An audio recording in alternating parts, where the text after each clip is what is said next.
Hello friends, good morning Odisha. आज सकाळ बहुत गुड़े गुरुत्वपूर्ण खबर आसी जो खबर गुड़ी को आपण मैंने जाना निहाती दरकार। तेबे आसतु जाने कौन से गुरुत्वपूर्ण खबर गुड़िक। तेबे ता पूर्व आपन को अनुरोध अटे जे जदि आपन को वीडियोटी भल लगे आपन लाइक करबा सहित वीडियो को अधिक अधिक शेयर करेंगे। या सहित यह लेटेस्ट खबर सबको जानापी आम चैनल को मध्य सब्सक्राइब करंतु। तेबे आसतु आरंभ करबा आज खबर अभियान। ते प्रथम बड़ खबरटी हेउछि मोदी कहिले आसंता 5 वर्ष पर्यंत मिलिबो मागणा राशन। लोकसभा निर्वाचन पर जारी होईछि बीजेपी निर्वाचनी इस्ताहार बा संकल्प पत्र। दिल्ली स्थित बीजेपी मुख्यालय संकल्प पत्र उन्मोचन करिसेंति प्रधानमंत्री नरेंद्र मोदी। एही अवसर में निर्वाचनी इस्ताहार कमिटीर मुख्य मोदी की ग्यारंटी 2024 नारे बीजेपी पक्षरु जारी होइतिबा ई संकल्प पत्र रे फोकस रहिछि युवा वर्ग एवं महिला सशक्तिकरण। तेबे प्रधानमंत्री मोदी कहिसेंति जे आसंता 5 वर्ष पर्यंत मागणा राशन जारी रहिबो। देश में जन औषधि केन्द्रर विस्तार हेबो। 70 वर्ष ऊर्ध्व वरिष्ठ मानकु आयुष्मान योजना रे शामिल करा जिवो। 5 लाख टंका पर्यंत मागणा चिकित्सा मिलिबो। आयुष्मान योजना रे ट्रांसजेंडर मानकु मध्य शामिल करा जिवो। मुद्रा योजना रे 20 लाख टंका पर्यंत ऋण वृद्धि करा जिवो। गरीब मानकर पई आहुरी 3 कोटी आवास निर्माण हेबो। खूब शीघ्र गरीब वंदे भारत मेट्रो ट्रेन 2036 मसीह ओलंपिक आयोजन करिबो देश। 3 कोटी महिला को लक्षपति दीदी करने को लक्ष्य रखा जाइछि। परवर्ती खबरटी हेउछि बाहरिला अंगनवाड़ी चाकरी पूरण हेबो 23,000 पदवी। अंगनवाड़ी रे चाकरी पई प्रस्तुत हेउथिबा लोक मानकर पई आसीछि आउ एक बड़ खुशी खबर। जदि आपण अंगनवाड़ी रे चाकरी करिबा पई चाहुछंती तबे आपनक पई आसीछि खुशीर खबर। अंगनवाड़ी रे 23,000 रु अधिक पदवी रे नियुक्ति नै सरकार एक बड़ घोषणा करिसंती। तबे जदि आपण आवेदन करिबा को चाहुछंती तबे आउ विलंब करंतु नाही। उत्तर प्रदेश सरकार महिला और शिशु विकास मंत्रालय अधीन रे अंगनवाड़ी नियुक्ति पई आवेदन ग्रहण करूछंती। तबे एथि पई आपनक यूपी अंगनवाड़ी रे ऑफिशियल वेबसाइट परिदर्शन करी ऑनलाइन आवेदन करने को पड़िबो। अंगनवाड़ी नियुक्ति 2024 पई ऑनलाइन आवेदन गुड़िक यूपी अंगनवाड़ी भर्ती.in रे आवेदन करा जाई परिबो। तबे एथि पई 18 रु 35 वर्ष मध्यरे प्रार्थी माने अंगनवाड़ी नियुक्ति पई आवेदन करि परिबे। परवर्ती खबरटी हेउछि श्रीमंदिर रे आउ पसी पारिबे नाही अण हिंदू। सिंहद्वार रे जगिबे 2 प्रतिहारी सेवक। आज श्रीमंदिर में पुणी थे आरंभ होइछि सिंहद्वार प्रतिहारी सेवार प्रचलन। सिंहद्वार निकट में जगी रही प्रतिहारी सेवक श्रद्धालु मानक उपरे रखिछंती नजर। कौनसी अण हिंदू जेपरी मंदिर भीतर को प्रवेश न करती तेणु सेथिपाई नजर रखिछंती। आज श्रीमंदिर सिंहद्वार सम्मुखरे सकाळ द्वार फिटा समय 2 जण और संध्यारे आरती समय 2 जण प्रतिहारी सेवक मुतयन रहिबे। निकट अतीत में बारंबार अण हिंदू मानकर श्रीमंदिर प्रवेश और सेथिजोगु नीतिकांति प्रभावित हेबा घटना सामना को आसिबा परे प्रतिहारी निजोग पक्षरु एभली निष्पत्ति निया जाइछि। परवर्ती खबरटी हेउछि आधार कार्ड को नै आसिला बड़ गुरुत्वपूर्ण खबर। आधार कार्ड रे केते थर परिवर्तन करि परिबे आपनकर नाम और ठिकाना। वर्तमान समय आधार कार्ड एक बहुत जरूरी डॉक्यूमेंट होई सारिछि। आधार कार्ड नाही तो वर्तमान मध्य किछि जरूरी कागजपत्र काम होई पारु नाही।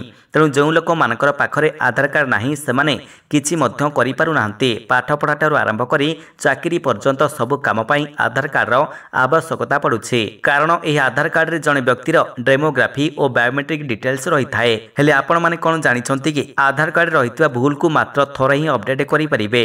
आधार कार्ड संबंधी आपण को किछि सठिक सूचना देबा को जाउछु। आधार कार्ड रे मोबाइल नंबर हेउ अबा ठिकाना व्यक्ति जेते थर चाहिबे परिवर्तन करि परिबे। हेले आधार कार्ड रहितबा जन्म तारीख को मात्र थोड़ा ही बदला जाई परिबो। कारण आधार कार्ड रे रहितबा जन्म तारीख को एक थरु अधिक थर अपडेट करा जाई परिबो नाही। तेणु आधार कार्ड रे जदि जन्म तारीख रे किछि त्रुटि रही थाए तबे ताहाकु मात्र थरे ठीक करिवार सुजोग आपण पाई परिबे। जदि आपनकर नाम रे किछि त्रुटि रहिछि तबे आपनकर नाम अपडेट करिया पई मात्र 2 थर सुजोग मिलिबो। परवर्ती खबरटी हेउछि पुणी खाउटी को कलबल कलाणी आलू दर एका थरके बढ़िला किलो प्रति 7 टंका। परिबा दर बढ़ुता बेले एबे आलू दर मध्य आकाश छुआ हेलाणी। खाली एतिक नुहे मन मुताबक चढ़ा दर रे आलू बिकुछंती खुचुरा व्यवसायी। सूचना मुताबक भुवनेश्वर आईगिनिया स्थित पाइकारी बाजार रे 46 केजी आलू बस्ता 920 टंका रे बिक्री हेउछि, जहाँकि देखिबाकू गले केजी पिछा 20 टंका पड़ुछि। केवल आईगिनिया नुहे यह व्यतीत भुवनेश्वर अन्य सबु बाजार रे मध्य एही व्यवसायी माने आलू बिकुछंती। किंतु चिंतार विषय हेउछि खुचुरा व्यवसायी माने एही सबु गोदामरु आलू आनी एहाकू चढ़ा दर रे बिक्री करूछंती। परवर्ती खबरटी हेउछि कालीठू राज्य में प्रचंड ग्रीष्म प्रवाह 5 रु 6 डिग्री पर्यंत सेल्सियस बढ़िबार संभावना। କାଲିଠାରୁ କଲବଲ କରିବ ଗ୍ରୀଷ୍ମ ଲହରୀ। ସେପଟେ ଜାରି ରହିଛି ତାତିର ପ୍ରକୋପ। ସକାଳୁ ଅସ୍ତବ୍ୟସ୍ତ କରିଛି ଖରାର ପ୍ରକୋପ। କାଲିଠାରୁ ରାଜ୍ୟରେ ପ୍ରଚଣ୍ଡ ଗ୍ରୀଷ୍ମ ପ୍ରବାହ ହେବ। 4 ଦିନ ପର୍ଯ୍ୟନ୍ତ ତାପମାତ୍ରା 5 ରୁ 6 ଡିଗ୍ରୀ ସେଲସିୟସ୍ ବଢ଼ିବା ସମ୍ଭାବନା ରହିଥିବା ପାଣିପାଗ ବିଭାଗ ପକ୍ଷରୁ ସୂଚନା ଦିଆଯାଇଛି। ଅଧିକାଂଶ ସ୍ଥାନରେ ପାରଦ 40 ଡିଗ୍ରୀ ସେଲସିୟସ୍ ପାର କରିବ। ଏନେଇ ପୂର୍ବାନୁମାନ କରିଛି ଭୁବନେଶ୍ୱର ଆଞ୍ଚଳିକ ପାଣିପାଗ କେନ୍ଦ୍ର। ତେବେ ଆସନ୍ତାକାଲିଠାରୁ 3 ଦିନ ପର୍ଯ୍ୟନ୍ତ ପ୍ରଚଣ୍ଡ ହିଟ୍ ୱେଭ୍ ପାଇଁ ସତର୍କ ସୂଚନା ଜାରି କରାଯାଇଛି। ପରବର୍ତ୍ତୀ ଖବରଟି ହେଉଛି ପଞ୍ଚାୟତ ଅଫିସରେ ନିଯୁକ୍ତି ସୁଯୋଗ। ପଞ୍ଚାୟତ ଅଫିସରେ ଚାକିରି ପାଇଁ ବିଜ୍ଞପ୍ତି ଜାରି କରାଯାଇଛି। ଉଭୟ ମହିଳା ଓ ପୁରୁଷ ଆଶାୟୀମାନଙ୍କର ପାଇଁ ନିଯୁକ୍ତି ସୁଯୋଗ ରହିଛି। ଯେଉଁମାନେ ସରକାରୀ ଚାକିରି ସନ୍ଧାନରେ ରହିଛନ୍ତି ସେମାନଙ୍କୁ ଏହା ଏକ ସୁଯୋଗ ହୋଇପାରେ। ପୁରୁଷ ତଥା ମହିଳା ଆଶାୟୀମାନଙ୍କର ଲାଗି ଅଲଗା ଅଲଗା ପଦବୀ ରହିଛି। ମୋଟ 6570 ପଦବୀରେ ଆବେଦନ ପାଇଁ ଆହ୍ୱାନ ଦିଆଯାଇଛି। ଏହି ନିଯୁକ୍ତି ବିଜ୍ଞପ୍ତି ଦେଖିବାକୁ ଅଫିସିଆଲ ୱେବସାଇଟ୍ ଭିଜିଟ୍ କରିପାରିବେ। ନିଯୁକ୍ତି ସମ୍ବନ୍ଧିତ ସମସ୍ତ ଗୁରୁତ୍ୱପୂର୍ଣ୍ଣ ସୂଚନା ନୋଟିଫିକେସନରେ ପାଇଯିବେ। ତେବେ ଏଥିପାଇଁ ଆଶାୟୀମାନେ ଏପ୍ରିଲ 30 ତାରିଖରୁ ଆବେଦନ କରିପାରିବେ। ଆବେଦନ କରିବାର ଶେଷ ତାରିଖ ମେ 29 ତାରିଖ ରହିଛି। ମୋଟ 6570ଟି ପଦବୀ ମଧ୍ୟରୁ 4270ଟି ପଦବୀରେ ପୁରୁଷ ଆଶାୟୀ ନିଯୁକ୍ତି ପାଇବେ। 2300 ପଦବୀରେ ମହିଳାମାନଙ୍କୁ ସୁଯୋଗ ମିଳିବ। ଖାଲି ପଡ଼ିଥିବା ଆକାଉଣ୍ଟ ସହାୟକ ପଦବୀ ପୂରଣ କରିବାକୁ ଏହି ନୋଟିଫିକେସନ ଜାରି କରାଯାଇଛି। ପରବର୍ତ୍ତୀ ଖବରଟି ହେଉଛି ସରକାରଙ୍କ ଏହି ଯୋଜନାରେ 10 ଲକ୍ଷ ଟଙ୍କା ପର୍ଯ୍ୟନ୍ତ ମିଳିବ ଋଣ। ଜାଣନ୍ତୁ କେମିତି କରିବେ ଆବେଦନ। ଯୁବପିଢ଼ିମାନଙ୍କୁ ନିଜର ବ୍ୟବସାୟ ଆରମ୍ଭ କରିବାରେ ସାହାଯ୍ୟ କରିବା ଉଦ୍ଦେଶ୍ୟରେ ପ୍ରଧାନମନ୍ତ୍ରୀ ମୁଦ୍ରା ଯୋଜନା ଆରମ୍ଭ କରାଯାଇଛି। ଏହି ଯୋଜନାରେ ଅଧୀନରେ ସହଜ କିସ୍ତିରେ ଋଣ ଦିଆଯାଉଛି। ପ୍ରଧାନମନ୍ତ୍ରୀ ମୁଦ୍ରା ଯୋଜନା ଅଧୀନରେ 10 ଲକ୍ଷ ଟଙ୍କା ପର୍ଯ୍ୟନ୍ତ ଋଣ ପ୍ରଦାନ କରାଯାଉଛି। ଆପଣଙ୍କୁ ପିଏମ୍ ମୁଦ୍ରା ଲୋନ୍ ଯୋଜନାରେ ଅଫିସିଆଲ ୱେବସାଇଟ୍ ପରିଦର୍ଶନ କରିବାକୁ ପଡ଼ିବ। ଏଥିରେ ଆପଣଙ୍କୁ ମୁଦ୍ରା ଋଣର ବିକଳ୍ପ ବାଛିବାକୁ ପଡ଼ିବ। ଏହା ସହିତ ଏହି ୱେବସାଇଟ୍ରେ ଆପଣଙ୍କୁ ମୁଦ୍ରା ଲୋନ୍ ପାଇଁ ଆବେଦନ କରିବାକୁ ପଡ଼ିବ। ତେବେ ଏହି ସ୍କିମ୍ ମାଧ୍ୟମରେ ଆପଣ ଆପଣଙ୍କର ବ୍ୟବସାୟ ଆରମ୍ଭ କରିବା ପାଇଁ ଏକ ଋଣ ମଧ୍ୟ ନେଇପାରିବେ। ଏହି ଯୋଜନା ଅଧୀନରେ ଉପଲବ୍ଧ ଋଣ ଉପରେ ସୁଧହାର ବ୍ୟାଙ୍କ ତୁଳନାରେ ବହୁତ କମ୍ ରହିଛି। ପରବର୍ତ୍ତୀ ଖବରଟି ହେଉଛି ଲଞ୍ଚ ହେଲା ଡିଜି ଯାତ୍ରା ଆପ୍ର ନୂଆ ଭର୍ସନ। ଜାଣନ୍ତୁ କେମିତି ଏହାକୁ କରିବେ ବ୍ୟବହାର। ଯଦି ଆପଣ ବିମାନରେ ଯାତ୍ରା କରୁଛନ୍ତି ତେବେ ଆପଣଙ୍କ ପାଇଁ ଆସିଛି ଖୁସି ଖବର। ଡିଜି ଯାତ୍ରା ଆପ୍ର ନୂଆ ଭର୍ସନ ଆସିଛି। ଗୁଗଲ ପ୍ଲେ ଷ୍ଟୋର ଏବଂ ଆପଲ୍ ଆପ୍ ଷ୍ଟୋରରୁ ଆପଣ ଏହି ନୂଆ ଭର୍ସନ ଡାଉନଲୋଡ୍ କରିପାରିବେ। ତେବେ ଡିଜି ଯାତ୍ରା ହେଉଛି ଏପରି ଏକ ଆପ୍ ଯାହା ଆପଣଙ୍କୁ ବିମାନ ଯାତ୍ରାରେ ବହୁତ ସାହାଯ୍ୟ କରିବ। ଡିଜି ଯାତ୍ରା ଫାଉଣ୍ଡେସନ ଲୋକମାନଙ୍କୁ ପୁରୁଣା ଆପ୍ ଡିଲିଟ୍ କରି ନୂଆ ଆପ୍ ଡାଉନଲୋଡ୍ କରିବାକୁ ପରାମର୍ଶ ଦେଇଛି। ଏହି ନୂଆ ଆପ୍ ବିମାନ ଯାତ୍ରୀମାନଙ୍କର ପାଇଁ ଅନେକ ନୂଆ ଫିଚର୍ସ ଆଣିଥାଏ। ପରବର୍ତ୍ତୀ ଖବରଟି ହେଉଛି ଏହି ସରକାରୀ ୱେବସାଇଟ୍ରେ ବ୍ଲକ୍ କରିପାରିବେ ନିଜର ସିମ୍। ମାତ୍ର ଗୋଟିଏ ମିନିଟ୍ରେ କରନ୍ତୁ ଆପ୍ଲାଏ। ଆଜିକାଲିର ଡିଜିଟାଲ ଯୁଗରେ ଦିନକୁ ଦିନ ଅନଲାଇନ୍ ଠକେଇ ବୃଦ୍ଧି ପାଇବାରେ ଲାଗିଛି।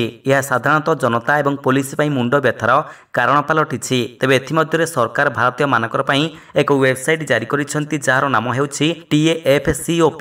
ତେବେ ଏହା ଏକ ସରକାରୀ ପୋର୍ଟାଲ ଅଟେ ଯାହାକି ମୋବାଇଲ ଗ୍ରାହକମାନଙ୍କୁ ତାଙ୍କର ନାମରେ ଜାରି ହୋଇଥିବା ମୋବାଇଲ କନେକ୍ସନର ସୂଚନା ପ୍ରଦାନ କରିଥାଏ।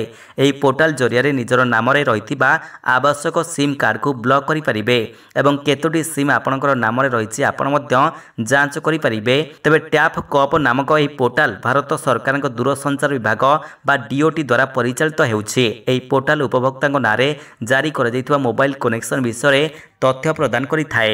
ପରବର୍ତ୍ତୀ ଖବରଟି ହେଉଛି ଲ୍ୟାପଟପ୍ ଏବଂ କମ୍ପ୍ୟୁଟର ବ୍ୟବହାରକାରୀମାନଙ୍କର ଉପରେ ବଡ଼ ବିପଦ।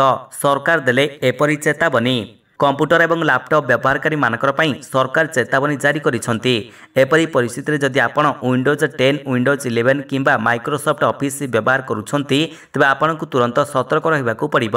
CIRT ଇନ୍ ଉପଭୋକ୍ତାମାନଙ୍କୁ ଏକ ସତର୍କ ସୂଚନା ଜାରି କରି କହିଛି ଯେ ମାଇକ୍ରୋସଫ୍ଟ ୱିଣ୍ଡୋଜ୍ ପ୍ରଡକ୍ଟଗୁଡ଼ିକ ଉପରେ ସିକ୍ୟୁରିଟି ବାଇପାସ୍ ଅର୍ଥାତ ଏକ ପ୍ରକାର ହ୍ୟାକିଂର ବିପଦ ରହିଛି। ଏହି ବିପଦ ଯୋଗୁଁ ହ୍ୟାକରମାନେ ସହଜରେ ୟୁଜର୍ସମାନଙ୍କର ଲ୍ୟାପଟପ୍ କିମ୍ବା PCକୁ ନିୟନ୍ତ୍ରଣ କରିପାରିବେ।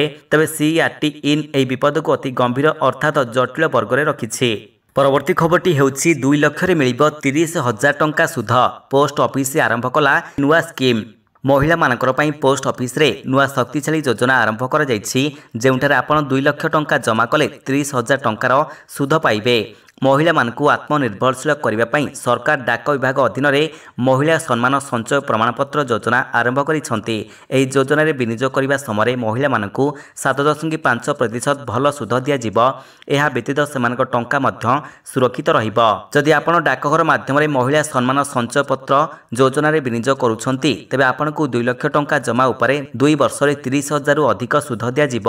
ତେବେ ଏହି ଯୋଜନାରେ ବିନିଯୋଗ କରିବା ସମୟରେ ଆପଣଙ୍କୁ 7.5% ସୁଧ ଦିଆଯିବ।